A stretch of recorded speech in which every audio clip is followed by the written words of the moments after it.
কিয়ামতের ময়দানে সবাই সবার থেকে ভাগবে, কেউ কাউকে একটু উপকার করবে না, কেউ কাউকে মায়া দেখাবে না, মা সন্তানকে মায়া দেখাবে না, সন্তান বাপ মারে মায়া দেখাবে না। যেই মা সন্তানের জন্য জীবন দিত, কইতো আগে আমারে মার, এরপরে আমার ছেলের গায়ে হাত তুল। দুনিয়ার যেই মা যে কইতো আমারে আগে মারো, তারপরে আমার ছেলেরে ধরো, ওই মা কিয়ামতের ময়দানে সন্তান বিপদে পইরা মার কাছে একটা নেকির জন্য আইবে। মা কইবে, কে গো তুমি? চিনি না, দুনিয়াতে আমার কোনো তোমার মতো সন্তান ছিলই না। কে তুমি? চিনি না। শুধু ইয়া নফসি আল্লাহ আমারে বাঁচাও। বাপ মা চাইবো সন্তানের গাড়ি দুষ ফালাইয়া কেমনে নিজে বাঁচত, মা চাইবো সন্তানের গাড়ি বিপদে ফালাইয়া নিজে বাঁচত, বউ চাইবো স্বামীর গাড়ি দুষ চাপায়া নিজে বাঁচত, স্বামী চাইবো বউর গাড়ি দুষ চাপায়া নিজে বাঁচত। কে কারে বিপদে ফালাইয়া নিজে বাঁচতে পারে, সেই চিন্তায় হাসরের মাঠে সবার একই চিন্তা থাকবো, আল্লাহ আমারে বাঁচাও, আমারে বাঁচাও। কেউ কইতো না আল্লাহ আমার আম্মা কই, কেউ কইতো না আল্লাহ আমার আব্বা কই, কেউ কইতো না আল্লাহ আমার স্বামী কই। হাসরের মাঠে কেউ কাউরে খুঁজবে না রে যুবক। আজকে যে স্ত্রীর জন্য তুমি হারাম কামাই করতেছো, আজকে যে স্ত্রীর মায়ায় পইরা তুমি সুদের ব্যবসায় জড়াইছো, আজকে যে স্ত্রীর মায়ায় পইরা তুমি অন্যায় কাজে জড়িত হইছো, ওই স্ত্রী কিয়ামতের ময়দানে বিন্দু পরিমাণ তোমারে মায়া দেখাবে না। পরিষ্কার আল্লাহ বলবেন, বান্দা আমি ব্যাপারে কিছু জানি না, এই বিষয়টা আমার অমুক বান্দার সাথে জড়িত। দুনিয়াতে মার হক নষ্ট করেছো, বাবার হক নষ্ট করেছো, স্ত্রীর হক নষ্ট করেছো, ভাইয়ের হক নষ্ট করেছো, প্রতিবেশীর হক মাইরা খাইছো, গ্রামের মানুষের হক মাইরা খাইছো, অমুক মানুষের তমুক মানুষের। আল্লাহ পাক বলবি বিষয়টা আমার না, বিষয়টা যার, তার সাথে তুমি মামলা ডিসমিস করো। ওই দিন ওই মানুষটার সাথে মামলা ডিসমিস না কইরা কোন মানুষ তার জীবনের নামাজ, তার জীবনের রোজা, তার জীবনের হজ, তার জীবনের উমরা, তার জীবনের লক্ষ লক্ষ টাকা দান সদকা, এগুলা লইয়াও সে জান্নাত পাবে না, যতক্ষণ পর্যন্ত মানুষের মামলা ডিসমিস না হবে। কঠিন বিষয়টা, কঠিন। আল্লাহ পাক সব জানাই দিবে, আমি জানি না। এ আল্লাহর গোলাম, এজন্যই নবীজি বলেছেন, উম্মতের দল, সাহাবীরা কও তোমাদের ভিতরে মুফলিস কে? তোমাদের ভিতরে গরিব কেডা, মিসকিন কেডা? সাহাবীরা কয়, লা দিরহাম লাহু ওয়ালা দিনারা। যার টাকা নাই, পয়সা নাই, সেই তো হলো আমাদের ভিতরে সবচেয়ে গরিব, সবচেয়ে বড় অসহায়। আমাদের ভিতরে সবচেয়ে সেই তো হলো মিসকিন। যার পয়সা নাই, টাকা নাই, ঘর নাই, বাড়ি নেই, সেই তো হলো আমাদের ভিতরে সবচেয়ে বড় অভাবী, সবচেয়ে বড় মিসকিন, সবচেয়ে বড় অসহায়। নবীজি বলেন, না, যার টাকা নেই, পয়সা নেই, ঘর নেই, বাড়ি নেই, সে তোমাদের মধ্যে অভাবী নয় গো, সে তোমাদের মধ্যে সবচেয়ে বড় অসহায় নয়। সবচেয়ে বড় মুফলিস হলো ওই মানুষটা, যেই মানুষটার টাকা পয়সা ছিল, দুনিয়াতে দ্বন্দ্ব হলো, ছবি ছিল, আল্লাহর রাস্তায় সে অনেক টাকা পয়সা দান করছে, মসজিদে গিয়ে নামাজ পড়ছে, বছরে বছরে হজ করছে, উমরা করছে, পাহাড় পরিমাণ নেকি লইয়া আল্লাহর সামনে হাজির হয়েছে, কিন্তু ওই মানুষের যে হক নষ্ট করেছে দুনিয়ায়, ওই মানুষগুলার হক দিতে শুরু করবে, হক দিতে শুরু করবে। কারণ কিয়ামতের ময়দানে একমাত্র চলবে নেকি, পয়সা চলবে না, রুপি চলবে না, ডলার চলবে না, পাউন্ড চলবে না। হাসরের মাঠে জমি জমা দিয়েও বদলা নেওয়া যাবে না। হাসরের মাঠ শুধুমাত্র চলবে নেকি। আমরা তো দুনিয়াতেও দেখি বাংলাদেশের টাকা ইন্ডিয়ায় চলে না, ইন্ডিয়ার টাকা পাকিস্তানে চলে না, পাকিস্তানের টাকা সৌদি চলে না, সৌদি টাকা লন্ডন চলে না, লন্ডনের টাকা আমেরিকায় চলে না। যার যার এলাকায় যেটা চলে এটাই চলে। হাসরের মাঠ আল্লাহ পাক এইভাবে সাজায় রাখছে, বান্দারে দুনিয়াতে তুই যার টাকা মাইরা খাইছো, দুনিয়াতে তুই যার জমি দখল করে নিছো, হাসরের মাটি যদি ওই টাকা দিতেও চাস, সিস্টেম নেই। সুবহানাল্লাহ। তোর টাকা, তোর পাউন্ড, তোর ডলার এখানে ওকে, এখানে কোনো চলে না। এরপরেও বলেন কোন টাকা পয়সা লইয়া কেউ কবরে যায়নি? জোরে বলেন। জমি জমা লইয়া? হ্যাঁ, 4 আঙ্গুল জমি দখল করে নিছো, আর রসুল বলেন 7 তবক জমিন তোমার গলাত আল্লাহ হাসরের মাঠে লটকাই দিবে। 4 আঙ্গুল জমি দখল করছো একজন দুর্বলে। ইত্তাকি দাওয়াতাল মাজলুম ফাইন্নাহু লাইসা বাইনাহা ওয়া বাইনাল্লাহি হিজাব। সালাসাতুন দাওয়াতুম মুস্তাজাবাতুন লা শাক্কা ফীহ, দাওয়াতুল মাজলুম ওয়া দাওয়াতুল মুসাফির ওয়া দাওয়াতুল ওয়ালিদি আলা ওয়ালাদিহি। আল্লাহ নবী বলেন 3 ব্যক্তির দোয়া বদদোয়ার সাথে সাথে আল্লাহর দরবারে কবুল হয়ে যায়। একজন হলো মজলুম, সমাজে দুর্বল মানুষ। যেই দুর্বল মানুষটার সমাজে কোনো টাকা ছিল না, পয়সা ছিল না, সম্পদ তার কম ছিল, গোষ্ঠীও তার ছোট ছিল, লোকজন তার ছিল না, না না তার অনেকগুলি ছেলেও নাই, পাশে দাঁড়াইবার মতো কেউ নাই, আবার ক্ষমতাও নাই। এই লোকটার উপরে তুমি সবল মানুষটাই জুলুম করেছ, তারে কথা দিয়ে আঘাত করেছ, হাত তুলে আঘাত করেছ, অথবা তার জমি জমা দখল করে নিছ। কারণ সে দুর্বল, সে তার পক্ষে কেউ দাঁড়াবে না। এই অবস্থায় তুমি যে তার উপরে জুলুম করেছ, মনে রাখবা নবীজি বলেন এই দুর্বল মানুষটা দুনিয়ার আদালতে মামলা দেয় না, মেম্বারের কাছেও মামলা নিয়ে যায় না, চেয়ারম্যানের কাছেও যায় না, এমপির কাছেও যায় না, যায় যদি মামলা পায় না। কারণ হলো দুর্বলের পক্ষে কেউ নাই, মানুষ সবলের পিছে পিছে ঘুরে। ঠিক কিনা? জোরে হও। পয়সা যার আছে লোক তার আছে, ঠিক না? ক্ষমতা যার আছে তার পিছে লোক আছে। দুর্বলের পক্ষে কেউ নাই, দুর্বলের পক্ষে কথা কওরা কেউ নাই। এজন্য দুর্বল মানুষ সমাজে সে যদি নির্যাতিত হয়, মজলুম হয়, তাহলে সে কারো কাছে যে বিচার পায় না, তার পক্ষে কেউ কথা বলে না। এজন্য সে থানায় গিয়ে মামলাও দেয় না, দারোগায়ও তার মামলা নেয় না, কারণ পয়সা কম পাইব। এই দুর্বল মানুষটা যখন আল্লাহর আদালতে মামলা দেয়, চোখের পানিটা ফেলায় যখন কই মালিক আমি মেম্বারের কাছে গিয়েও কোনো মামলা পাই নেই, চেয়ারম্যানের কাছে গিয়েও আমি বিচার পাই নেই, আদালতে গিয়েও আমি বিচার দায়ের করতে পারি নেই, মালিক দুনিয়ার আদালত আমি বাদ দিয়ে দিলাম, আমার উপরে যে জুলুম হয়েছে মালিক তুমি সব দেখছো, আমি তোমার আদালতে মামলা বসায় দিলাম। নবী কই মামলা বসাইতে দেরি, আল্লাহর আদালতে মামলা গ্রান্টেড হতে দেরি হয় না। দুনিয়ার আদালত বড় সহজ, আল্লাহর আদালত বড় কঠিন। দুনিয়ার আদালতে জজ সাহেবরে ঘুষ দেওয়া যায়, দুনিয়ার আদালতে জজ সাহেবরে বলমাস খাওয়ানি যায়, দুনিয়ার আদালতে জজ সাহেবকে মিনিস্টার দিয়া ফোন দেওয়ানি যায়। কিন্তু বলো দেখি আল্লাহর আদালতে এই সুযোগ আসেনি? আল্লাহরে ঘুষ দেওয়ার সাহস রামসির কারো আসেনি? আল্লাহরে ফোন দেওয়ানির সহজ সুযোগ কারো আসেনি? এজন্য দুনিয়ার আদালতে কোনো না কোনো সুরতে হয়তো মামলা থেকে খালাস পাওয়া যায়, কিন্তু আল্লাহর আদালতে যার বিরুদ্ধে মামলা হবে রে যুবক, এই মামলা থেকে রেহাই পাওয়ার কোনো উপায়। দুর্বলে যখন মামলা বসাই দিব, আল্লাহ কইব বান্দা তোর জীবনের নামাজ, তোর জীবনের রোজা, তোর জীবনের হজ, তোর জীবনের লক্ষ লক্ষ টাকা দান সৎকার লইয়া তুই জান্নাতে একটু পরে যা, আগে তোর বিরুদ্ধে মামলা আছে একটু মামলা দেখ গেল। তখনই দেখবো মামলার বাদী মানুষগুলা তার বিপক্ষে দাঁড়ায় আছে।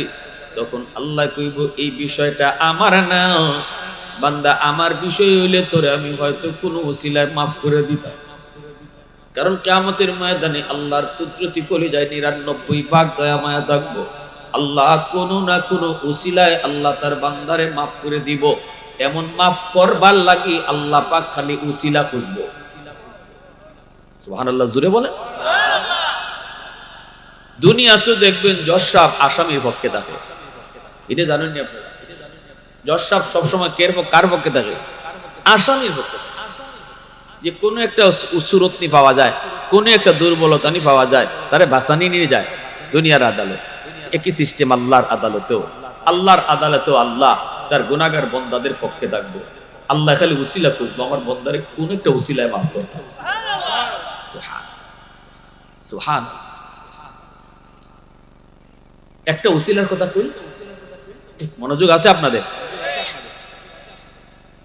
আল্লাহ হাশরের ময়দানে ইমাম গাজ্জালি রাহমাতুল্লাহি আলাইহি তার দাকাইকুল আখবার নামক কিতাবের ভিতরে লিখছেন, একজন মানুষ আল্লাহ মাফ করতে চাইবো কিন্তু উসিলা খুঁজতেছে। আল্লাহ উসিলা খুঁজতে গিয়ে কয়, বান্দা বল, দুনিয়াতে কোনো আলিমের মজলিসে তুই বসছিলি নি?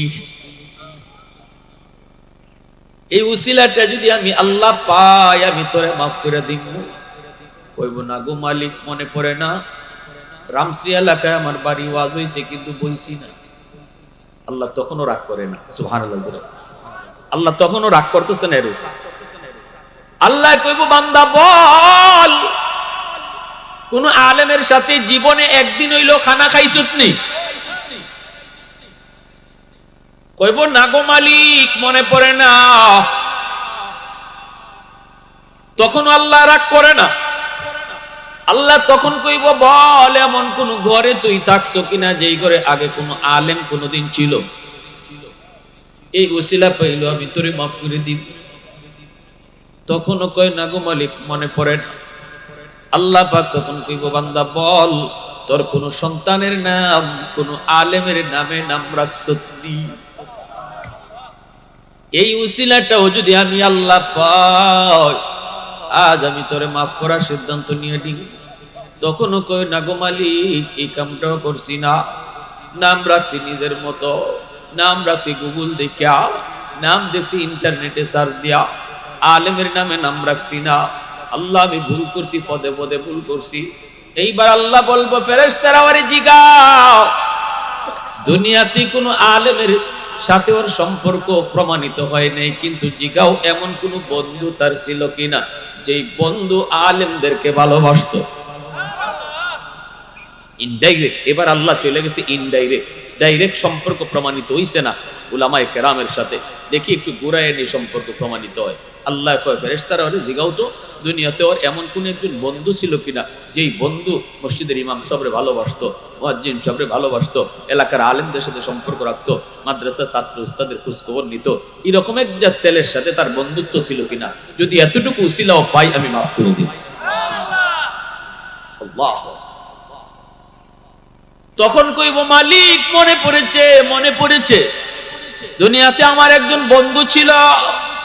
আমার ওই বন্ধু উলামায়ে কেরামকে ভালোবাসতো, উলামায়ে কেরামকে মহব্বত করতো, ইমাম সাহেবরে বড় ভালোবাসতো, মুয়াজ্জিন সাহেবরে ভালোবাসতো, মাদ্রাসার ছাত্রদের খোঁজ খবর নিত। আমার আয়েশা মাঝে মাঝে গল্প শুনাইতো, আমার আয়েশা গল্প শুনাইতো, মাদ্রাসায় এই লাগবো ওই লাগবো, আমারে নিয়ে মানুষের বাড়িতে মাঝে মাঝে যাইতো। মনে পড়েছে, দুনিয়াতে আমার একজন এমন বন্ধু ছিল। তখনই আল্লাহ পাক রব্বুল আলামিন কইব, ফেরেশতারা, আমার বান্দারে আর জাহান্নামে নেওয়া লাগবে না। সুবহানাল্লাহ। হুজুরে অনেকদিন ধরে দেখছেন, আলহামদুলিল্লাহ। সবাই কোন আলহামদুলিল্লাহ। তখন আল্লাহ কইব, ফেরেশতারা, আমার বান্দা আমার নবীর নায়েব উলামায়ে কেরামের সাথে তার সম্পর্কটা একটু গুরাইয়া প্রমাণিত হইছে, ডাইরেক্ট। যাও, এই উসিলায় আমি আল্লাহ হাসরের মাঠে তারে মাফ করে দিলাম। প্রশংসা করব কার? এই পিছনে বাইরা জোরে আওয়াজ দিয়া কও, এতটুকু উসিলায় যে আল্লাহ মাফ করে দিব, এই আল্লাহর প্রশংসা করবেন না? কার প্রশংসা করব? আলহামদুলিমান কাদ্দারা খাইরাও ওয়া খাবালা, আলহামদুলিমান কাদ্দারা খাইরাও ওয়া খাবালা, ওয়া শুকরু লিমান সাওয়ারা হুসনাও ওয়া জামালা, ফারদুন সামাদুন আন সিফাতিন খালকি বারিউন, রাব্বুন আযালিয়ুন খালাকাল খালকা কামালা, লা জিদ্দা ওয়ালা নিদ্দা ওয়ালা হাদ্দা লিমাওলা, লা জিদ্দা ওয়ালা নিদ্দা ওয়ালা হাদ্দা লিমাওলা, আল আনা কামা কানা ওয়ালাম ইয়ালকা যাওয়ালা, আল আনা কামা কানা ওয়ালাম ইয়ালকা যাওয়ালা। মুহাব্বতের সাথে বলেন আল্লাহু আকবার। আমার ভাইরা বন্ধুরা জন্য বলতেছিলাম, আল্লাহ পাক রব্বুল আলামিন হাসরের ময়দানে আল্লাহ পাকের কুদরতি কলিজার মধ্যে 99 ভাগ দয়া মায়া থাকবো। আল্লাহ পাক রব্বুল আলামিন তার গুনাহগার বান্দা বান্দির পক্ষে থাকবো, কোন না কোন সুরতে তার বান্দারে মাফ করতে পারে কিনা। এজন্য বান্দার হক যদি তুমি আল্লাহর হক যদি তুমি নষ্ট করে থাকো, নামাজ পড়ো নেই, রোজা রাখো নেই, যদি তোমার দিলের ভিতরে অনুতপ্ত থাকে, তুমি যদি আল্লাহর কাছে কান্দো, তুমি যদি আল্লাহর কাছে কো আল্লাহ ভুল করে ফেলেছি, আল্লাহ পাক রব্বুল আলামিন কোন না কোন সুরতে তোমাকে ওসিলায় আল্লাহ মাফ করে দিব। কিন্তু যদি তুমি দুনিয়ায় ভাইয়ের হক নষ্ট করো, বোনের হক তুমি মাইরা খাও, প্রতিবেশীর হক নষ্ট করে খাও, যদি তুমি এরকম ভাবে দুনিয়াতে কোনো দুর্বলের হক নষ্ট করো, দুর্বলের হক মাইরা খাও, আল্লাহ পাক রব্বুল আলামিন কিয়ামতের ময়দানে বলবে, বান্দা বিষয়টা আমার না, যদি আমার হইতো কোনো না কোনো উসিলায় তোরে মাফ করতাম, যেহেতু বিষয়টা আমার অমুক বান্দার, সে তোর সামনে বাদী হয়ে দাঁড়ায় আছে, মামলা দিছে আমার আদালতে, এবার ইনসাফের বিচার হবে আমার আদালতে। মামলা যেই দে আমি আল্লাহ তার বিচারই করি, আমি মুখ চিহ্নে বিচার করি না। দুনিয়ার আদালতে মুখ চিহ্নে বিচার হয়, দুনিয়ার সমাজেও মুখ চিহ্নে বিচার হয়, দুনিয়ার সমাজ আজ সমাজ ব্যবস্থায় দেখা যায় গোষ্ঠী চিহ্নে বিচার হয়, দলের লোক দেখে বিচার হয় না। টেয়া খাইয়া বিচার আসেনি রামশ্রী?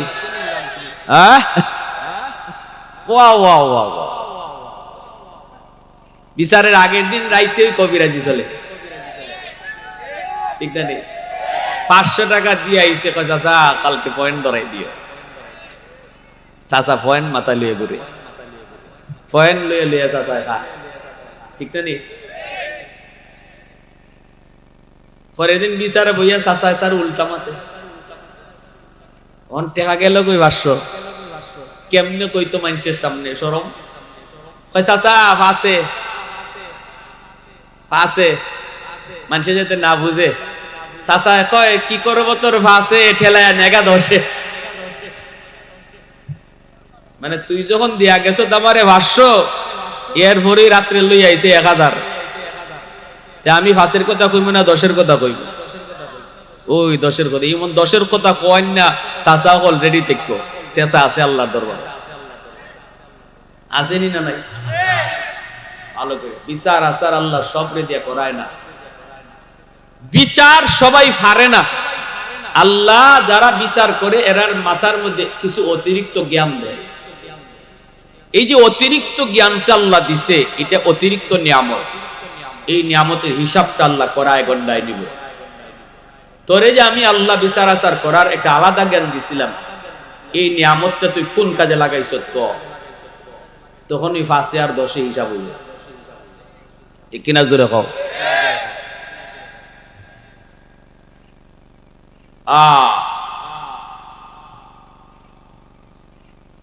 আমার রসুল রহমতের নবী ইনসাফ প্রতিষ্ঠা করার জন্য দুনিয়ায় ছিলেন। নবীজি আল্লাহ নবীর সামনে, নবীজির কাছে এক মহিলা চুরির অপরাধে ধরা পড়ছে। মহিলার বংশ হইল নবীর বংশ, কুরাইশ বংশ। এখন সাহাবায়ে কেরাম চিন্তায় পড়ছেন, চুরির অপরাধে যদি হাত কাটা হয় তাহলে আমার রসুলের বংশের ইজ্জত যায়। এখন এটারে কি করণ, একটু হালকা করা যায়নি? বিচারটা একটু হালকা করা যায় কিনা? সবাই একমত হইলেন, বিচারটা হালকা করা দরকার। কুরাইশ বংশ পৃথিবীর শ্রেষ্ঠ বংশ, ঠিক না? সম্মানী বংশ। এই বংশের ইজ্জত কেমনে রক্ষা করা যায়? মহিলার হাত না কাটিয়া যদি তার একটা আঙ্গুল কাটা দিত তাহলে বিচারও রক্ষা হইতো, আবার বংশের ইজ্জতও থাকতো। তো এই কথাটা রসুলের কাছে পৌঁছাইব কেটা? এই সাহস কারো নাই। সকলেই মত হইছেন যে রসুল এই কথাটা কওয়া দরকার, যে এই মহিলার বংশ কুরাইশ বংশ। নবী জানেন না, নবীরে জানানি দরকার। চুরি যে মহিলা ধরা পড়ছে, মহিলার বংশ নবীর বংশ, এটা রসুলের জানানি দরকার। কিন্তু জানাই তো কেডায়? এই সাহস কারো নাই। আবু বকর সিদ্দিক কয়, আমারে তোমরা যা খুশি তা কইয়া ফাটাও, কিন্তু এটা লইয়া যাইতাম না। সাহাবীরা কুমোর রাসূল তোমারে বড় মায়া করেন, তুমি একটু যাইবানি। উমর কয় আবু, নবী তো এমনি ছোট বাচ্চাদেরকে মায়া করতেন, ঠিক না? কারণ ছোট ছোট বাচ্চারা নিষ্পাপ, এরা মাসুম, ফেরেশতার সমতুল্য। এক হাদিসে কুদসিতে আল্লাহ বলছেন, এই শিশু বাচ্চাদের উসিলায় আল্লাহ আমার আপনার মতো গুনাহগার হলে খাওয়াইতেছে। ঘরের শিশু বাচ্চাদের উসিলায় আল্লাহ এই ঘরের গুনাহগার বাপ মা ভাই বোন যারা নামাজ পড়ে না, হারাম পথে চলে, গুনাহ করতেছে, এরা রিজিক আল্লাহ বন্ধ করে দিত। কিন্তু ঘর দুইটা অবুঝ নিষ্পাপ শিশু বাচ্চা আছে, কি উসিলায় আল্লাহ রিজিক জারি রাখছে। এখন মাইরো বাচ্চা করলে যাবারও, যে বাচ্চাটারে আমি মারি, এই বাচ্চার উসিলা আমার মতো নাফরমানকে আল্লাহ খাওয়ায়, ঠিক কিনা জোরে খান? সাহাবায়ে কেরাম কই তাড়াতাড়ি খুঁজে বের করো। খুঁজে খুঁজে তারা বের করলো নবীর নাতি, নবীর নাতি, নবীর নাতি। কোন নাতি? কয় যায়েদ ইবনে হারেসার পুত্র, যার নাম হলো উসামা।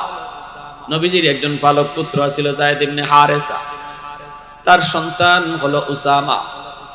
ছোট্ট নাতি, দাদা নাতির মাঝে একটা মায়ার সম্পর্ক আসেনি না নাই? উসামাকে সবাই ডাক দেয়া, উসামা আও, একটা কথা শিখাই দিমু। আর ময়না ফাকির মতো মুখস্থ কইরা দাদার সামনে গিয়ে কইলি, ভাই কোন কথা? কইবা দাদা, আজকে যেই মহিলাটা আপনার আদালতে চুরির অপরাধে ধরা খাইছে, তার বংশ কোনটা জানেননি গো? বংশ হলো আপনার বংশ, কুরাইশ বংশ। তারপরে তুমি কইবে দাদা, এই বংশের ইজ্জত রক্ষার জন্য বিচার একটু হালকা করা যায়নি? দাদা গো, আমি শুধু মানুষ, আপনারে কই আপনা কাটটা আঙ্গুল কাটতে দিলাম, তাইলে বিচারও রক্ষা হয়, বংশের ইজ্জত থাকে। উসামারে শিখাই দিছি। উসামায় কয় আমারে যদি দাদা মারে তাহলে তোমরা কই থাকবা? তোমরা তো কেউ গেলায় না, মানে আমারে পাঠাইতেছে। তো সাহাবীরা কয় আমরা দাঁড়ই আছি, চিন্তা করো না। রসুলে তোমারে মারবার লইলি, আমরা দৌড় দিয়ে গিয়া মাঝখানে পড়ে ইয়া রাসূলুল্লাহ, শুধু মানুষ বুঝছে না, মাফ করে দাও।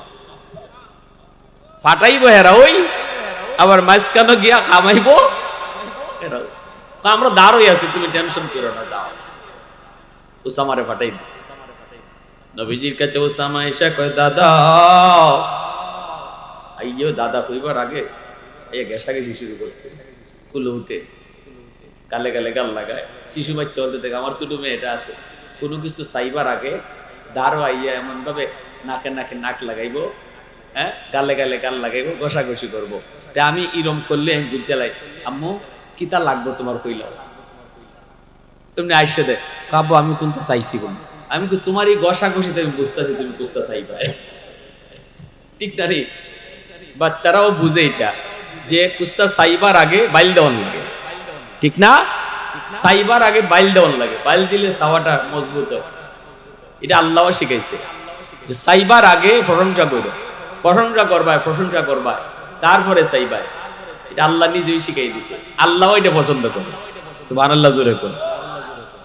পয়লা ছুটি আল্লাহ কয় না ইহদিনাস সিরাতাল মুস্তাকিম, পয়লা ছুটি আল্লাহ শিখাইছে না ইহদিনাস সিরাতাল মুস্তাকিম।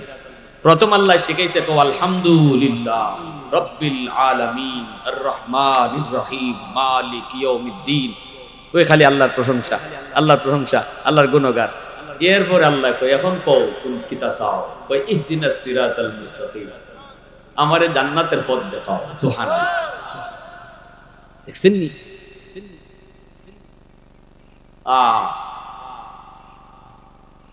কিছু চাইতে হইলে, কিছু পাইতে হইলে কিছু দিতে হয়, ঠিক না নি? বাপ মার কাছ থেকে যদি আপনি দোয়া পাইতে হয়, তাইলে বাপ মার সাথে খারাপ আচরণ করলে দোয়া আইব কোনো দিন? বাপ মার সাথে ভালো আচরণ করলে তো দোয়া আইব। আলেম ওলামার কাছ থেকে আপনি দোয়া নিতেন, বেয়াদবি করলে আইব? আলেমদের সাথে চললে, তাদেরকে সম্মান করলে দোয়া। উসামা যায় কয় দাদা, নবী কয় কিতা কইতে কইলাও? কয় দাদা, এই যে মহিলাটা চুরির অপরাধে ধরা পড়ছে, জানেননি তার বংশ কোনটা? নবী কয় বংশ দিয়ে আমার কি দিত?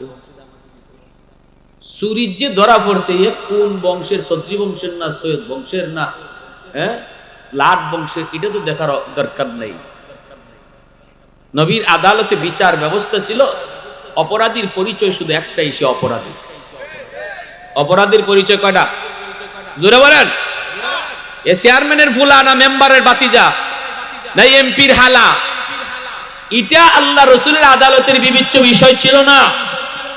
ইসলামী আদালতে এটা দেখা হয় না। সন্ত্রাসীর পরিচয় শুধু সে সন্ত্রাসী, চোরের পরিচয় সে চোর, ডাকাতের পরিচয় সে ডাকাত। সে কার বাতিজা কার ফুলা এটা তার পরিচয় না। আজকে আমাদের সমাজ ব্যবস্থায় যদি এই থিওরি মোতাবেক চলতো তাহলে সমাজ এত নষ্ট হইতো না। আমাদের সমাজে তো চেয়ারম্যানের ফুলায় চুরি করলে তার লাগে বিচার এক জাতের, আর রিক্সাওয়ালার ফুলায় চুরি করলে তার বিচার আরেক জাতের, ঠিক না? গরিবরে ধরো যাইতিয়া, আর চেয়ারম্যানের ফুলা হইলে বাদ দিলাও, এখানে মাতন দিত না। চৌধুরী ফুলা হইলে মাতন দিত না। এই ইসলামের রুল নয়। যার কারণে সমাজে এত বড় বৈষম্য সৃষ্টি হয়েছে, সমাজে অশান্তির সৃষ্টি হয়েছে। 16 বছর 17 বছর 18 বছর দেশ জ্বালায় গেছে শুধু এই কারণে, ঠিক কিনা? এই কারণে বিচার ব্যবস্থায় বৈষম্য। আমার নিজের দলের লোক হইলে তার বিচার এক জাত, আর সে যদি অন্য দলের হয়, সে যদি আর টুফিওয়ালা যদি হইতে তো আর ওইসে ওই কাম, ঠিক না? নেই টুফিওয়ালা যদি হইতে তো ওইসেই কাম, এরা দরো যাইতিয়া।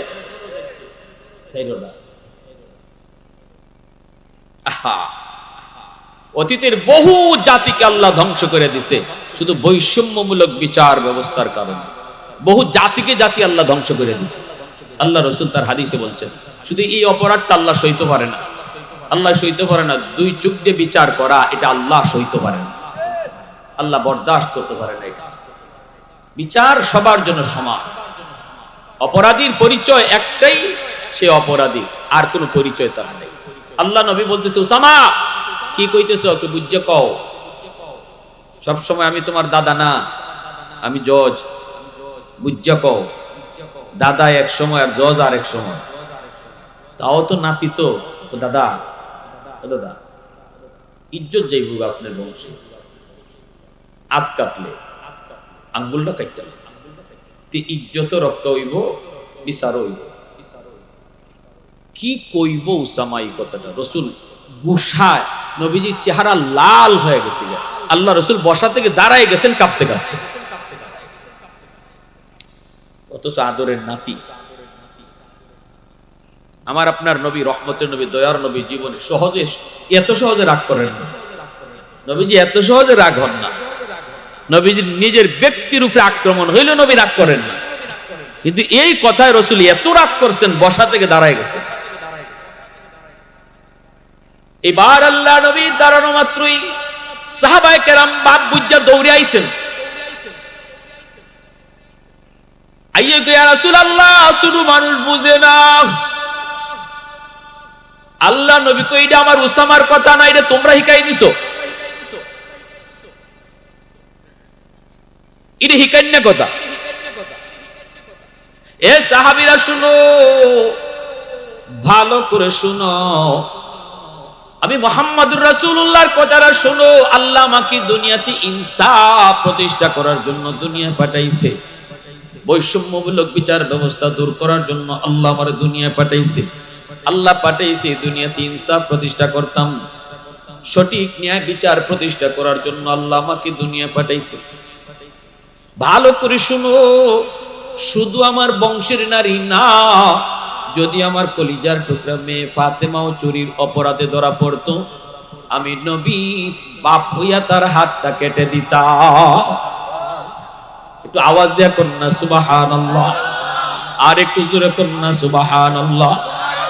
ওয়াল্লাইলু মিহি জুলফে মুহাম্মদ কাতারান্নু والشمس من خسارة أحمد كترنو والفجر में सुबह रिसालत की बशारत والعصر में दौर नबूवत की बशारत हर फूल में रूए मदीना का तबस्सुम शाखों की लचक में बेक़दा का तकल्लुम यासीन से मौला ने कभी उनको पुकारा, हामीम को भी और कभी तासीन इशारा, ये रमज़ो की कुछ आशिक माशूक के माबैन समझा है जिन्हें खल्क़ में अक्सर वर कौनैन समझा है जिन्हें खल्क़ में अक्सर वर कौनैन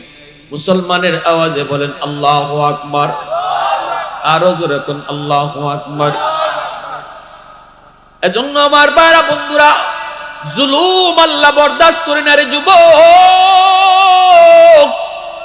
সমাজের দুর্বল মানুষের উপরে জুলুম করবা না কারণ দুর্বল যদি আহ কয় আল্লাহর আরশটা কাঁপে ওঠে আল্লাহ পাক রব্বুল আলামিন কয় দুনিয়ার আদালতে যার বিচার নাই আমি আল্লাহর আদালতে তার 100 এর 100 বিচার দুনিয়ার আদালতে যার বিচার রাখে না আল্লাহর আদালতে বিচার বইতে দেরি বসতে দেরি হয় না এজন্য মনে রাখবা বুদ্ধিমান কখনো দুনিয়ার মামলা আল্লাহর আদালতে নিয়ে উঠে না বুদ্ধিমান দুনিয়ার মামলা দুনিয়াতেই ডিসমিস করে নেয় আল্লাহর আদালতে নিয়ে কখনো মামলা নিয়ে উঠে না দুনিয়াতেই ডিসমিস করে ফেলে কারণ হলো ওই দিন দুর্বল মানুষটা যখন মামলা বসায় দিব ও মালিক আমার 4 আঙ্গুল জায়গা শিং টিল্লা লয়ে গেছি গা আল্লাহ আমার জমির আইল কেটে লয়ে গেছি আইল কাটা আসেনি না হ্যাঁ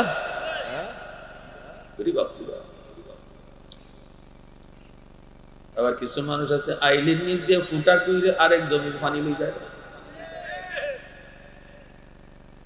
ইতারে কেমনে কি হইছে কই কাখড়া গাতা করে লিছে ও ডাকাইতে কইবা হুজুরই তো জানে প্রত্যেকে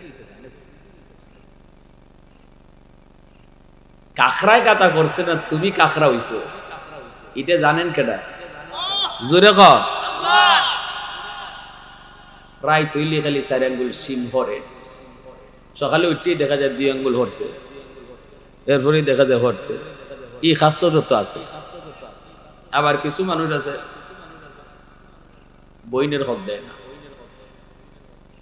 বাপ মরে যাওয়ার পর বাপের সম্পত্তির মধ্যে ভাই বোনের হক বন্টন করছেন কেডায় জানেন না আপনারা এটা আপনাদের চেয়ারম্যানে না রামশ্রী চেয়ারম্যানে দিছে এটা চেয়ারম্যানের খামই না এটা মেম্বারের খামই না বাপ মরলে পরে বাপের সম্পত্তি বন্টন করছেন কেডায় ভাইয়ে কদ্দুর পাইব বইনে কদ্দুর পাইব এটা কেডায় বন্টন করছে এখন দেখা যায় ভাইয়ে বইনের হক দেয় না যদ্দুর অংশ বইনে পাই তো দেয় না বইনের নিত চাইলে বইনলে কয় নিবি গে সব নিবি গে লই যাবি সব আর বেড়াইতে আইবি না বাপ মরছে তো কি হয়েছে বেড়াইতে আইবি না আর বাপের বাড়ি বইনের ডর দেখায় যে বেটি বিয়া হয়েছে আর একবার গেছে দেখবেন মহিলারা স্বামীর বাড়ি যতই যাক বুড়া হইলো বাপের বাড়ি বলতে পারে না বাপের বাড়ির টান থাকে বাপের বাড়ির যেদিন আইব এদিন তারা ঈদের আনন্দ এত অথচ তাই বুড়ো হয়ে গেছিল আমার শাশুড়ি আমার আম্মা তো নাই আমার শাশুড়ি এখনো তাই বাপের বাড়ি তাইলে ওরে আল্লাহ কি যে আনন্দ কি যে খুশি আমি তো বুঝি এই জিনিসটা মহিলারা এটা কোনো দিন থেকে হরাইতে পারে না বাপের বাড়ি বদনাম করে না বাপের বাড়ির কথা বলতেও পারে না এমনকি যদি বাইজিরে পুতের লাগে বিয়া করে আনে তাহলে বাইজিরে আর বাপের বাড়ির খুঁটাও দিতে পারে না বাপের বাড়ির খুঁটা দিলে তোকে উপরে পড়ে যায় নিজেরই ঠিক না নি হ্যাঁ যে বেটিন ফুফাতো বোনের কাছে ফুফাতো ভাইয়ের কাছে বিয়া বইছে বড় সুখী আছে তো হৌরি খুঁটা দেয় না খুঁটা দিলে তো নিজের উপরে পড়ে যদি খালি কইব বাপ মা কোনটা শিখাইছে না বাপের বাড়ি কোনটা শিখছো না তখন কই উঠবো আমার বাপের বাড়ি তোমার বাপের বাড়িতে এক বাপের বাড়ি ওই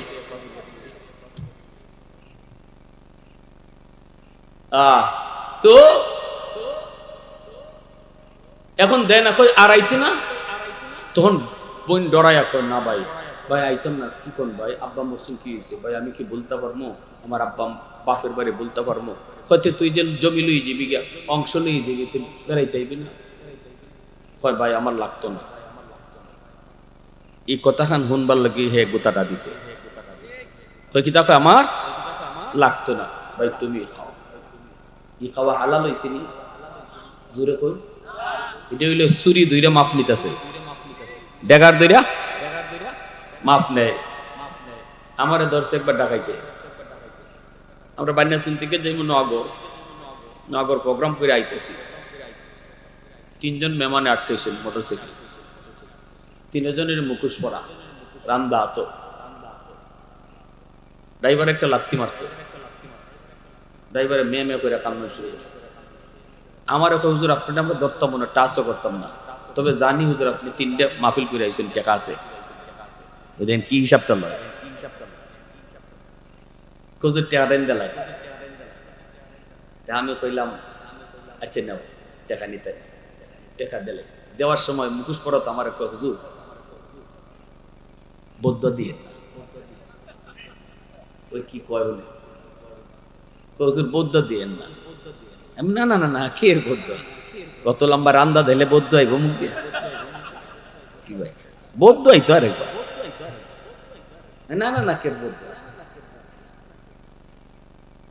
আহা ইজাতের মাফ হইল বাবা। ওই যে বাপের বাড়ি তাইতে না বেটি ডরাই, ঠিক আছে ভাই আমার লাগতো না ভাই, মন থেকে তোমার দেলাইছি, বাইরে দেলাইছে। আরেক যেতে ডাকাইতে ভাই আছে, হয় যত বিটিনতে বাপের বাড়ির সম্পদ নিছে, নেওয়ার লগে লগে বাপের কবর ফাইটে গেছিল। ওই দেখ কেমন ডর লাগায়। এখন মেয়েরা স্বাভাবিকভাবেই বাপের প্রতি দুর্বল থাকে, ঠিক না নি? ছেলেরা থাকে মার প্রতি দুর্বল, আর মেয়েরা থাকে বাপের প্রতি একটু দুর্বল বেশি। যেই মাত্র কয় যত বিট্টে বাপের বাড়ির সম্পদ নিছে, বাপের কবর ফাইটে গেছে। ডরাই এখন ভাই আমার নারী লেইতে থাকো ভাই, আমার কুন্তা লাগতো না, কুস্তালে বদনাও নিতাম, তুমি খাও। মনে রাখবা এমন চেঁচাটা খাইবা, চেঁচাটা কারে কর। হাসরের মাঠে গিয়ে দেখবে বইনের মামলা। হাসরের মাঠে কার মামলা? জোরে কও। ওই হকুল ইবাদের মধ্যে, বন্দার হকের মধ্যে বইনের মামলাটা করছে। আল্লাহ পাক রব্বুল আলামিন তখন কইব যা বইনের কাছ থেকে তুই মামলা আগে ডিসমিস কর, এরপরে আমি আল্লাহ তোর নামাজ রোজা লইয়া তোরে জান্নাতি দিন। বোনকে যায় কইব বোন গো মাফ করবা, বোন তুমি মাফ করে দাও, এত আদরের বোন ছিলা তুমি, বোন তুমি মাফ করো। বোনটা তখন কইব বাইরে হাসরের মাঠ মাফ করার জায়গা না, হাসরের মাঠে কেউ কারো মাফ দেয় না, হাসরের মাঠে কেউ কাউরে মায়া দেখায় না, হাসরের মাঠ মায়া দেখাইবার জায়গা না, মাফ করার জায়গা, মাফ নেওয়ার জায়গা ছিল দুনিয়ার জগৎ।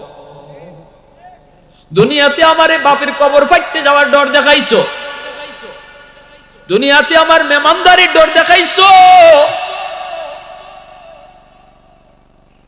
দুনিয়াতে আমার এই সেই দেখায় বুঝিয়ে দিছো, কিন্তু আল্লাহর আদালতে মামলা হয়ে গেছে। এবার কইব বোন আমারে তুই মাফ করে দে, বইনে কইব আমার জমি দাও, বইনে কইব আমার টাকা দাও। হাসরের মাঠে জমি আর টাকা নিয়ে কেউ উঠবনি, হাসরের মাঠে জমি টাকাও চলবেও না, চলবে শুধু নেক আমল। তখনই কইব কেমনে দিম, ওইগুলা তো চলে না। কই চলে কি তা? কই নেক আমল। হাসরের মাঠে নেক আমল শুধু চলবে।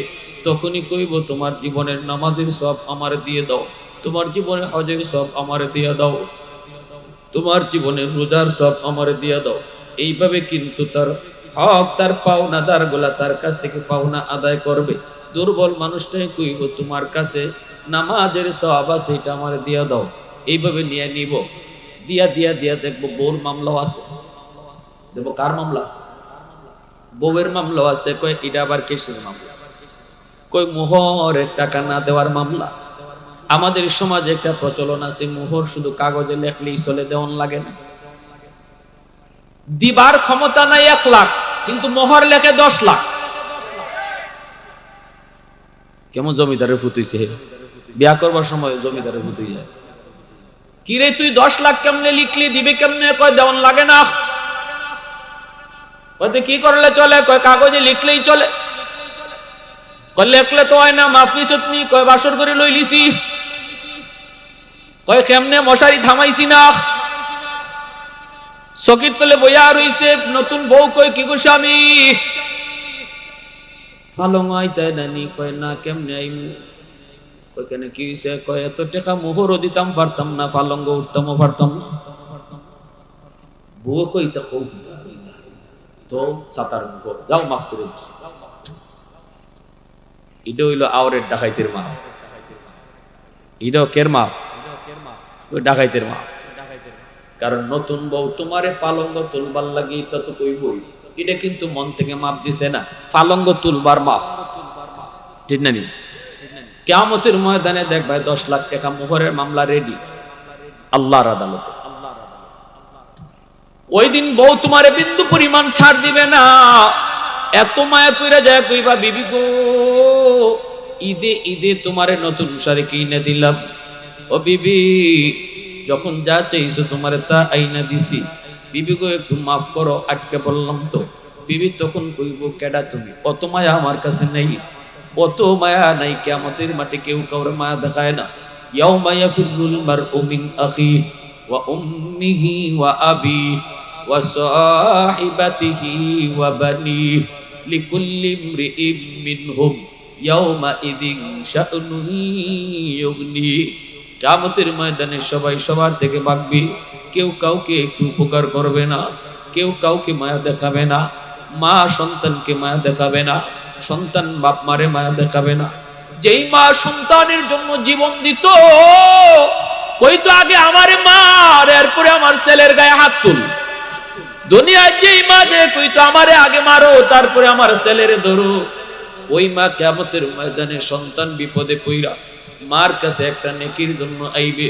মা কইবে, কে গো তুমি? চিনি না, দুনিয়াতে আমার কোনো তোমার মতো সন্তান ছিলই না। কে তুমি? চিনি না। শুধু ইয়া নফসি আল্লাহ আমারে বাঁচাও। বাপ মা চাইবো সন্তানের গাড়ে দুষ ফালাইয়া কেমনে নিজে বাঁচত, মা চাইবো সন্তানের গাড়ে বিপদে ফালাইয়া নিজে বাঁচত, বউ চাইবো স্বামীর গাড়ে দুষ চাপায়া নিজে বাঁচত, স্বামী চাইবো বউর গাড়ে দুষ চাপায়া নিজে বাঁচত।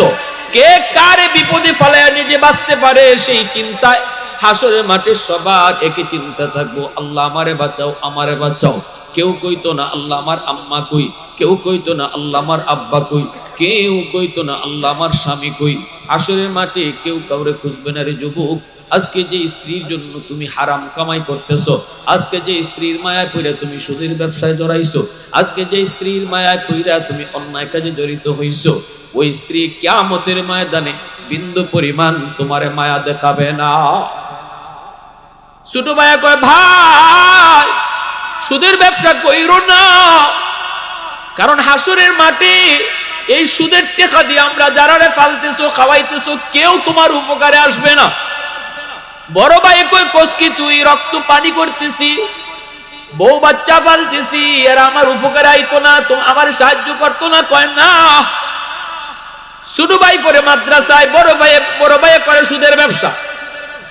এইবার বড় ভাই কয়, যা হর। ছোট ভাই কয়, যদি তোমার বুঝে না পড়ে তাহলে দুনিয়ায় পরীক্ষা করে দেখো, বিপদে পড়লে তোমার পাশে কেডা খার হয়? কেমনে পরীক্ষা করবো? ছোট ভাই কয়, চলো আমার সাথে, বট গাছের তলে তোমার লইয়া যাইমু, তুমি মরা মানুষের বাম ধরে ফিরে দেখো, এরপরে তোমার বাড়িতে লইয়া আইমু, তোমার লাশ বানাইয়া, আর তুমি লাশ, এরা জানবো সবাই তুমি লাশ, আর আমি জানি তুমি জিতা, তুমিও জানো তুমি জিতা। খালি কানটা খাড়া রাখো, বাবি কি দেখয়, আব্বাই কি দেখয়, আম্মাই কি দেখয়, ভাতিজাই কি দেখয়, একটু শুধু কানটা খাড়া কইরা শূন্য, যেমন কাজ তেমন যেমন কথা তেমন কাজ। লাশ নিয়ে আসছে, কই আব্বা ভাইয়া তো বট গাছের লইয়া, বট গাছের নিচে গিয়া ওই ফইরা গেছে মাটি। কস কি? কহ আব্বা ভাই তো নাই, বাপ আইছে, ভাবি আইছে, ভাতিজা আইছে, সবাই আইসা কান্নাকাটি শুরু করে দিছে। নাই নাই নাই, সবার একই কথা নাই। এমনি ছাত্ররা কয়, ছোট ভাই কয়, একটু খারাও, মুফতি সাহেবের কাছে একটু যাই, মনে হয় দম আটকা রইছে, এটা কোনো জিনের কারবার হইব। আমি হুজুরের কাছ থেকে আইতেছি, দৌড় দিয়া গেছে, গিয়া আবার আইছে দৌড় দিয়া, ফিরতে কয়, আব্বা মুফতি সাহেব হুজুরের জিন হুজুরে একটা দোয়া শিখাই দিছে, ভাই মরছে না, দম বুঝে আটকা রইছে, এই একটা ফু শিখাই দিছে, ফু এই ফুটা যদি আমি বাইয়ারে দেই, সাথে সাথে বাইয়ের দম ফিরে আইব। বাপে কয়ে বাবা দেরি করিস না, তাড়াতাড়ি ফু দে, আমার ফুতুই আমার আমার সংসারটা চালায়, দে দে দে তাড়াতাড়ি ফু দে। ছোট ভাই কয়ে ফু দিবুনি পরে, শর্ত আছে ফু দেওয়ার। হুজুরে কয়ে দিছে, জিন হুজুরে কইছে বাইয়ারে ফু দেওয়ার আগে এই ফুটা একটু জিতা মানুষের শরীর দেওয়ান লাগবো। এই জিতা মানুষটা ফু খাইয়া মরতেও পারে, জিতা থাকতেও পারে, সম্ভাবনা আছে দুইটারই, মরতেও পারে জিতাও থাকতে পারে। এরপরে যদি বাইরে ফু দেই তাহলে বাই 100% জিতা হয়ে যাইব। ও আব্বা, আমার বাইটে তো কষ্ট কইরা হালাল হারাম না বুঝিয়া তোমরা রে খাওয়াইতেছে পালতেছে, এই বাইটারে বাঁচাইবার লাগি আব্বা তোমার শৈল্য ফুটা দিমুনি। বাপে কয় খারো, যেখানে আসো দিগানো তা, এর বউরে ডাক দে, এর বউরে ডাক দে, আমার শৈল্য ফু দিস। ভাবি দৌড়ে আইছে, ভাবি ভাইয়া মরছে না, ভাইয়া জিতা হয়ে যাইব। কেমনে কই জিন হুজুরে ফু শিখাই দিছে, ফু দম আটকে রইছে, তাড়াতাড়ি দেও। কারণ কি এর আগে একটা শর্ত আছে, একখান ফু, এই ফুটা জিতা মানুষের শরীর আগে দেওয়ান লাগবো। এই জিতা মানুষটা ফু খাইয়া মরতেও পারে, জিতা থাকতেও পারে। এরপরে যদি বাইরে ফু দেই বাই 100% জিতা হইব। জিন হুজুরে কই দিছে, আব্বারে কইছিলাম ফুটা লইবনি, আব্বাই ফু লয় না। ও বাবি তুমি তো আমার ভাইয়ের জানের জান, ফরানের ফরান, ঈদে ঈদে শাড়ি দিছে, অলংকার দিছে, এই বাইটারে বাঁচাইবার লাগি তোমার শৈল্য ফু দিমুনি। এমনি ভাবি কয় যেখানে আসি গানে খারো, যে মরছে হই মরু, যে মরছে মরা বেটা শুনতাছে নি, জোরে মাতবা মরা বেটা শুনিনি, এ মরা না জিতা। মনে মনে কয় কিতা হইলে যে বেটা মরছে হই মরু, দেখারো জিতা হইলে, খালি জিতাটা হইল। ডাক দিছে বাতিজা, তোমার আব্বা জিতা হইব, ফু একটা লইবাইনি, তোমার মায়া লয় না, তোমার দাদা লয় না। বাতিজারে মেট্রিক পরীক্ষা পাস করছো, মোবাইল কিনে দিছে, ইন্টারমিডিয়েট পাস করলে তোমার হুন্ডা কিনে দিব। এত মায়া করে আমার ভাইটাই তোমার এই বাপরে বাসে ইবার লাগে, এই ফুটা তুমি শৈল্য নিবাইনি। এমনি বাতিজা কয় চাচা যেখানে আসো এখানেই থাকো, আজ থেকে তুমি আমার আব্বা। আমার বাপুই পাল্টাই লিছে। এমনি মরা বেটা উঠতে দিছে দৌড়, এক দৌড় মুফতি যাবে দাঁড়া গিয়া কো হুজুর তওবা করলাম, জীবনে আর সুদ খাইতাম না, বুঝ হয়ে গেছি আমার জন্য কেডায় কদ্দুর করবো। একটাই হয় যেটা মরছি এটাই মরুক, আর ফুলায় আব্বই বদলাই নাই, দরকার নাই হুজুর আর জীবনে হারাম কাজ। এজন্য আজকে মনে রাখো যে বিবির জন্য এত মায়া এত দরদ, যে সন্তানের মায়া দরদে কইরে তুমি হারাম কামাই করতেছো যুবক, মনে রাখবা কিয়ামতের মাঠে এই সন্তান তুমি বাপরে পরিচয় দিত না, এই স্ত্রী তুমি স্বামীর পরিচয় ঠিক মতো দিবে না। এজন্যই আল্লাহ পাক রব্বুল আলামিন কইব মামলা ডিসমিস করো, এরপরে জান্নাতে যাও, এটা হকুল ইবাদ, বান্দার হক। আমি আল্লাহ এই ব্যাপারে কিছু জানি না, আমার হক নষ্ট করেছো যাও আমি মাফ করে দিলাম, কিন্তু মানুষের হক যা নষ্ট করেছো এই ব্যাপারে আমি আল্লাহ কিছু জানি না, তুমি মামলা ডিসমিস করো। আমাদের সমাজে আবার কিছু পুরুষ আছে স্ত্রীর উপরে জুলুম করে, নির্যাতন করে, বউর উপরে টর্চারিং করে, গালাগালি করে, হাত উঠায়, এটাও কিন্তু মামলা। কারণ দুর্বলের মামলা, ঘরের ভিতরে আমার স্ত্রী হলো সবচেয়ে বেশি দুর্বল। এ যুবক, মদিনার মসজিদে আমার নবী দয়ার নবীর একটা ঘটনা শুনো, অনেক মর্মান্তিক একটা ঘটনা, বড় কষ্টের একটা ঘটনা। নবীজি ইন্তেকালের আগ মুহূর্তে নবীজি বুঝে গেলেন হয়তো দুনিয়ায় আর বেশি দিন বাঁচবেন না। নবীজি একদিন মসজিদে নবীর মিম্বরে বৈশা নবী কয় সাহাবীরা রে, ও সাহাবীরা শুনো, হয়তো আমি নবী আর দুনিয়ায় বেশি দিন বাঁচবো না, আমার কাছে তোমাদের কারো কোনো পাওনা যদি তাকে বলো, কারো কোনো পাওনা যদি তাকে বলো, আমি পাওনাটা পরিশোধ করে দিতে চাই। কারণ কারো মানুষের হক আল্লাহ পাক কিয়ামতের ময়দানে মাপ দিবে না।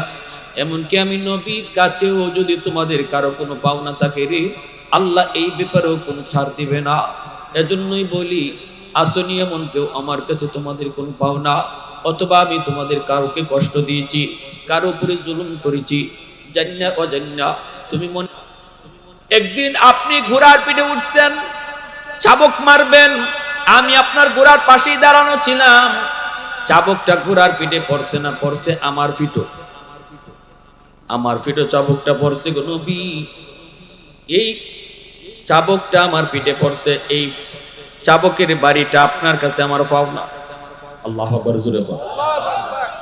মদিনার মসজিদ নীরব, হওয়ারই তো কথা নীরব, নিস্তব্ধ হয়ে গেল। সাহাবী নবীর পিঠে বাড়ি দিতে চায়, চাবুক মারতে চায়। সাহাবীরা নবীর, আল্লাহ নবীর পাশেই সাহাবীরা দাঁড়ানো।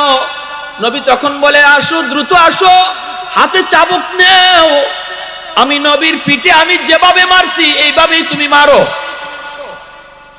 সাহাবী দাঁড়ায় গেছেন চাবুক মারার জন্য, নবীর পাশে আসবেন, আবু বকর সামনে যায় দাঁড়ায়, ভাই তুই এটা কি করো? আমার দয়ার নবী দু জাহানের বাদশার পিঠে তুই চাবুক মারবি, তুই তারে মাফ করবি না? নবী কয়, আবু বকর সরহ।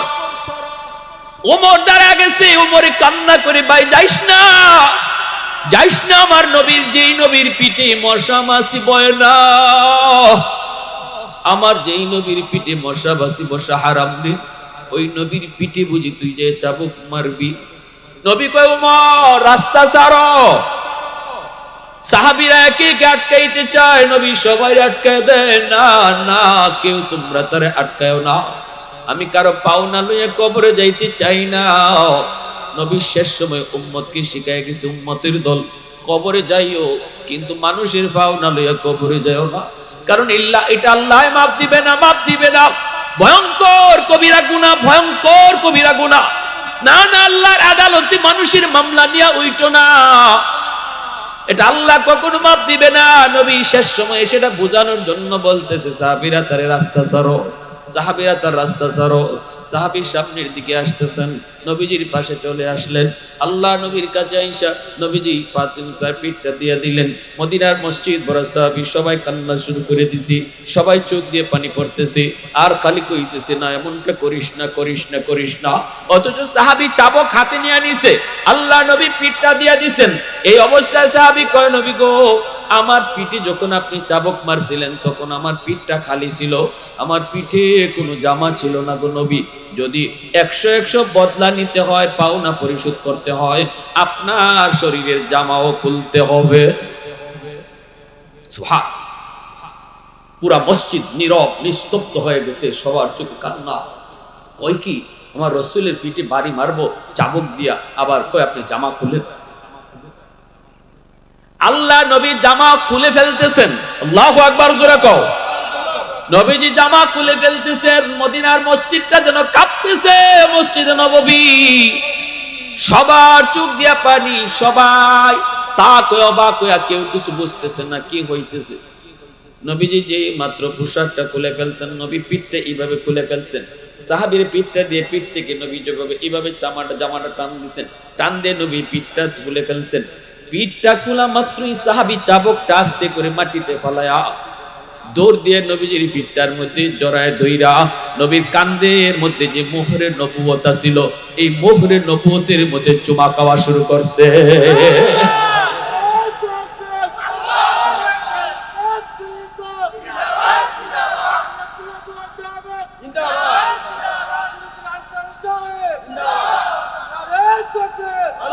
कौनैन मुख्तार खुदा तुमको बनाया, कौनैन मुख्तार खुदा तुमको बनाया, उम्मत का निगाहबान खुदा तुमको बनाया, उम्मत का निगाहबान खुदा तुमको बनाया। मौला मेरा आका मेरा रहमत की नबी है, ताजदार मदीना है तुम्हारा है अरबी है, ताजदार मदीना है तुम्हारा है अरबी है। अशजार ने देते हैं नबूवत के शहादत, तशकीक कमर में है तो अंगुल की इशारा, तशकीक़ कमर में है तो अंगुल की इशारा। मुसलमाনের আওয়াজে কও আল্লাহু আকবার। সাহাবী চিৎকার দিয়া কই নবী গো, আমি চাবুক দেওয়ার নিয়তে আপনার পিঠের জামা খুলাই নাই, মূলত মোহরে নবুয়তে চুমা দেওয়ার জন্য। সুবহানাল্লাহ। ভাইরা বন্ধুরা, জন্য নবী শিখায় গেছে উম্মতকে, উম্মতের দল। আমার নবী তো 100% শিওর ছিলেন নবীর পিঠে চাবুক মারবে। রহমতের নবী চাবুক মারা সহ্য করে নিছেন, মান্য নিছেন, উম্মতকে শিখায় গেছেন উম্মতের দল, আমি নবী যদি আমার পিঠে চাবুকটা নিয়ে কবরে যেতে চাই, তাহলে তোমরা তোমাদের কবরে কেমনে যাইবা? অমুকের পাওনা লইয়া, তমুকের পাওনা লইয়া, অমুকের মনে কষ্ট দিয়া, বউর মনে কষ্ট দিয়া, মার মনে কষ্ট দিয়া। মনে রাখবা, একজন মা সন্তানের প্রতি যদি অসন্তুষ্ট থাকে যুবক, বান্দার হকের ভিতরে বাপমার হক হলো সবচেয়ে বড় হলো বাপমার হক। এজন্য আল্লাহ পাক পবিত্র কুরআনুল কারীমে বান্দার হকের আলোচনা যেখানেই করেছেন, সেখানেই বাপমার হকের কথা আগে আনছেন। ওয়াকাদা রাব্বুকা আল্লা তা'বুদু ইল্লা ইয়্যা ওয়া বিল ওয়ালিদাইনি ইহসানা আনিশকুরলি ওয়া লিওয়ালিদাইক। কুরআনুল কারীমের ভিতরে আল্লাহ পাক তার হকের কথা যেখানে কইছেন, এখানেই বাপমার হকের কথাও বলছেন। আল্লাহ পাক বুঝিয়ে দিয়েছেন, মনে রাখো, কোন সন্তানের উপরে যদি বাপমার মামলা থাকে, সে জিন্দেগিতে কোনোদিন জান্নাতে যেতে পারবে না। বাপমার মামলা যদি থাকে রে যুবক, মারে তুমি কষ্ট দাও, বাবারে কষ্ট দিয়েছো, মারে তুমি খাওয়াও না, বউ নিয়ে আরামে, বউ নিয়ে বাচ্চা নিয়ে তুমি খাইতেছো, অথচ পুরা মা কষ্ট করে, বাবায় কষ্ট করে। মনে রাখবা, জিন্দেগির নামাজ, জিন্দেগির রোজা, জিন্দেগির হজ, জিন্দেগির সমস্ত নামাজ রোজা আল্লাহ পাক আটক করে দিবে। মদিনার কবরের পাশ দিয়ে আমার নবী যাইতেছেন, নবীজি দেখতেছেন অন্তর চোখ দিয়া কবরের ভিতরে একজন যুবক জাহান্নামের আগুনে জ্বলতেছে। নবীজি অন্তর চোখ দিয়ে দেখে ফেলছেন। দেখাইছেন কেডা? জোরে বলেন কেডা? আল্লাহ পাক দেখাইছেন। নবী ডাক দিয়ে কয়, সাহাবীরা রে, আমাকে আল্লাহ দেখাইছে এই কবরের ভিতরে একটা যুবক আগুনে পুড়তেছে, আর মা কয়ে চিৎকার করে কাঁদতেছে, সাপের কামড় খাইতেছে। আমি নবী একটু তার জন্য সুপারিশ করব, তোমরা আমার সাথে আমিন আমিন বলবা। সাহাবায়ে কেরাম নবীর সাথে আমিন আমিন বলছেন, কিন্তু যুবকের আযাব বন্ধ হয় না। নবী আবারও হাত উঠাইছেন, আযাব বন্ধ হয় না। আবারও নবী হাত উঠাইছেন, আযাব বন্ধ হয় না। এবার নবী জানতে চাইলেন, মালিক ঘটনা কি? আমার হাতের দাম তোমার দরবারে কমে গেল নাকি? আমি কি কোনো সমস্যা করেছি? আমি কি কোনো ভুল করেছি? আল্লাহ পাক কয়, না বন্ধু, তোমার কোনো ভুল হয় নাই, হাতের দামও কমে যায় নাই, তোমার হাতের দামও কমে যায় নাই। গন্ডগোল হলো অন্য জায়গায়। মার কলিজায় ব্যথা, মা এখনো দুনিয়ায় জীবিত, মরণের সময়টাতেও মা ছেলেরে মাপ দেয় নাই। মার কলিজায় ব্যথা দিয়া সন্তান কবরে চলে আসছে। এ যুবক, কেউ জানে না কে কবরে আগে যায়, মা আগে যায় নাকি ছেলে আগে যায়, বাপ আগে যায় নাকি ছেলে আগে যায়। দুনিয়া আসার সময় সিরিয়াল মেনটেন হয়, যাবার কোনো সিরিয়াল নেই। সন্তান আগে যাবে না বাপ যাবে, দাদা আগে যাবে না নাতি আগে যাবে, কেউ জানে না। মার কলিজায় ব্যথা, এই ব্যথা রাইকেই ছেলে মার কাছ থেকে মাফ না লইয়া, মার কলিজায় ব্যথা দিয়া, মার কলিজা খুশি না কইরা সন্তান মরণের ঘাটে এই অবস্থায় মা তারে মাপ দিছে না। বন্ধু, যতক্ষণ পর্যন্ত এই মার কলিজার কষ্ট দূর না হবে, আমি আল্লাহ তার আযাব বন্ধ করব না। নবী কয়, মালিক আমাকে রহমতের নবী বলেছ, রহমতের নবী কবরের পার দিয়া যাবে, আর কবরের ভিতরে আযাব হবে? হয় না গো মালিক, হয় না। আল্লাহ পাক রব্বুল আলামিন কয়, মায় মাফ না করলে আমি মাফ করব না। বন্ধু, তোমার সুপারিশ কবুল করবো না। অতএব বলো দেখি, মার কলিজায় বাবার কলিজায় ব্যথা দিয়া আব্দুল কাদের জিলানী, মঈনুদ্দিন চিশতিরে তোমার ঘরে যদি দাওয়াত খাওয়াইতে আনো, একজন দুইজন না, হাজারো আব্দুল কাদের জিলানী যদি তোমার জন্য হাত উঠায়, তবু আল্লাহ পাক তোমারে মাফ করবে না। কারণ আমার নবীর চেয়ে হাজার নয় কোটি আব্দুল কাদের জিলানীও নবীর সমান না। যেখানে নবীর সুপারিশটা আল্লাহ কবুল করলো না, সেখানে আমি আমার পীর সাহেবের দরবারে গরু নিয়ে গেলাম, অথচ মারে খালি কমলা খাওয়াইলাম না, মারে খুশি করলাম না, ফিরবে আমি আত্মি খাওয়াইয়া খুশি করলাম। আল্লাহ খুশি হয় না, আল্লাহ খুশি হয় না। আল্লাহ কই বান্দা বাপ মারে খুশি করলে আমি আল্লাহ খুশি হয়ে যাই। রসুলের মাধ্যমে আল্লাহ জানায় দিছে, রেদার রাব্বি ফি রেদাল ওয়ালিদাইন ওয়া সাখাতুর রাব্বি ফি সাখাতিল ওয়ালিদাইন। এজন্য মায়ার নবী দয়ার নবী কয় সাহাবীরা তাড়াতাড়ি করে যাও, তার মাকে যে আমার সালাম জানাও। সাহাবায়ে কেরাম মহিলাকে সালাম জানাইলেন। মহিলা নবীর কাছে আসলে পরে নবী কই মা গো, কবরটা তুমি চিনছনি? মহিলা কই চিনছি গো নবী, আমার সন্তানের কবর। আল্লাহ নবী কই মা, সন্তান বুঝি তোমারে কষ্ট দিয়েছে গো, সন্তান বুঝি তোমারে অনেক কষ্ট দিছে, তুমি তারে মাপ দাও নাই, এজন্য কবরে আযাব ভোগ করতেছে। আল্লাহ আমারে অন্তর চোখে দেখায়া দিছে, কবরের আযাব আল্লাহ মানুষে দেখায় না। যদি আল্লাহ কবরের আযাব মানুষে দেখাইতো রে যুবক, রাতের বেলা কবরের পাশ দিয়া তুমি এখন যাও, দিনের বেলাও কেউ কবরের পাশ দিয়া যাইতো না। যদি মানুষকে আল্লাহ কবরের আযাব দেখাইতো, তাহলে মা মরলে পরে মার লাশ নিয়ে সন্তান কবরে যাইতো না, বাবার লাশ নিয়ে সন্তান কবরে যাইতো না। কবর দেখা যায় যদ্দূর, এর দূরের ভিতরে কেউ বাড়িঘর বানাইতো না। দুনিয়ার নিজাম পাল্টে যাইতো, দুনিয়া অচল হয়ে যাইতো। এজন্যই আল্লাহ পাক কবরের আযাব মানুষের চোখের আড়াল করে রাখছে, মানুষের চোখের আড়াল করে আল্লাহ দুনিয়ার ব্যবস্থাপনা ঠিক রাখছে। কিন্তু আল্লাহ আমার নবীর অন্তর চোখে দেখায় দিছে। নবীজি দেখতেছেন আর বলতেছেন মা, তুমি তারে মাফ না করলে আল্লাহ তারে মাফ দিত না। আমি একবার না 3 বার তার জন্য সুপারিশ করছি, আল্লাহ আমার সুপারিশ কবুল করে না। মাগো আমি নবী তোমার কাছে সুপারিশ করি, সন্তানটারে মাফ করে দাও। চিল্লায় চিল্লায় মা মা কইয়া কাঁদতেছে, কবরে তুমি দেখো না আমি দেখতেছি। মা কয় নবী গো, কেমনে মাপ দিমু গো নবী, কেমনে রে মাপ দিমু? এই বউয়ের কোথায় প্রতি রাত আমারে মারছে, এখনো আমার পিঠে মাইরের দাগ আছে, কেমনে রে মাপ দিমু? মার দিল শক্ত হয়ে গেছে, কয় না আমি আরে মাপ দিমু না। রহমতের নবী তিনি তো এইভাবে ফালাইয়া যাইতে পারেন না। নবী যে এবার আল্লাহর কাছে মালিক এখন আমি কি করবো, মার দিল তো শক্ত হয়ে গেছে, মায় তো মাপ দিত না। আল্লাহ কেমনে কি করি আমার বুঝে আসে না গো, তবে মার দিলটা নরম করা দরকার। আযাবটা আমাকে তুমি যেইভাবে দেখায় দিছো, এইভাবে তার মারেও আযাবটা দেখায়া দেও।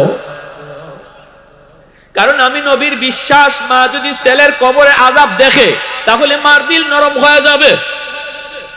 আল্লাহ কই বন্ধু তোমার এই সুপারিশটা আমি কবুল করলাম।